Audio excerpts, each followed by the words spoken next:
let's get back to some fun stuff like tools. And I know I've made a lot of videos lately about me shooting, and it's sort of been that time of year, and I thought it'd be good to get back to playing with some toys because, I don't know, to be honest, my brain just needs a break. So let's play with a tool I got maybe a month before Nationals that I am absolutely in love with. And it's a special kind of decapper.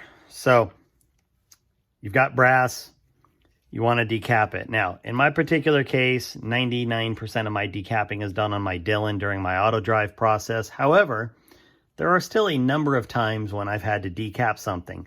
It's possible that the Dillon misses one for weird reasons. It's possible that I'm doing like a primer seating depth and I want to just keep knocking it out so I get a fresh prime every time. You know, I mean, there's different reasons you'd want to do it, or you just have, 50 or 100 or a couple hundred that you want to decap. And I'm not a big fan of kind of portable decappers. I've never really had a need for them. I've always done it either on, like my 550, my 750, 650, the Forster coax. I mean, whatever I've had has always been sort of my decapping unit. But with the Dillon, it's not really practical. So what I've always done in the past is I've just had a Lee decapper. These are like $8, but I've always just put it on there, and then I grab a hammer and, I knock on the rim, which is horrible. And then eventually the primer comes out like that. And, I guess it's worked well enough for me. I hate beating on the brass, but I'm also too lazy, sometimes too cheap, and I just don't like the bulk of having some other universal decapper.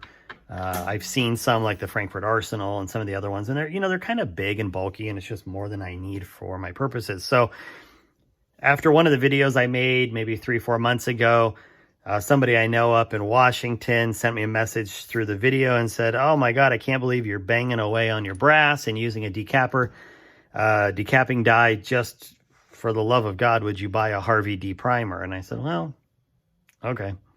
So I did a little research, and I had looked at them a couple years ago. Like, I remembered the name. I just hadn't pulled the trigger on it.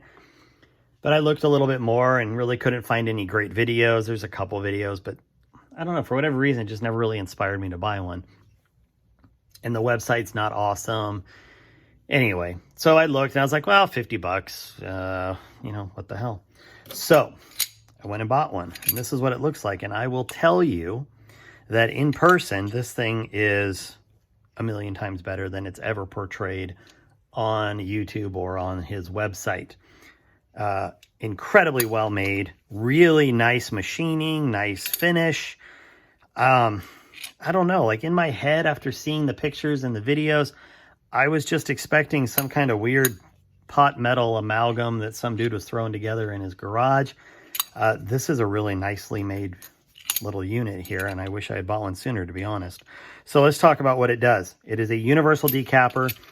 There is another size of decapping pin available, and I can't remember now why you would want it, but it's for very specific circumstances. This is the most universal one, which, by all appearances does like 98% of all the brass out there that you'd need to. And all you do is just drop it on to the pin. You'll feel it in the flash hole in there, so you kind of feel it on there, and then it just drops down and you squeeze. That's it. Super easy one-handed operation. I have bad hands, as you know. I hate repetitive motion. I have played with this a bunch, and it does not hurt your hand. The mechanical advantage in here, the leverage, is so simple yet effective in driving those primers out. And I don't know, I just, I'm kind of a sucker for really easy, simple things. And I think even if you sat there with 100 or a couple hundred of these and just wanted to bang them out, you wouldn't have any problems with your hands. It's just really nice and easy. You can see all the junk that comes out with it, the anvil and the cup and, little bits of leftover powder remnants. And that's it. Nothing else is left behind in the process. So again, just right onto the flash hole. It fits down there, and then there it goes. If I had a little tray or something, that would obviously be better. There you have it. The Harvey Deprimer, like I said, it's between $50 and $60 depending on a couple of options that you go with. You will not be disappointed with this. I have no affiliation. It wasn't paid for or given to me.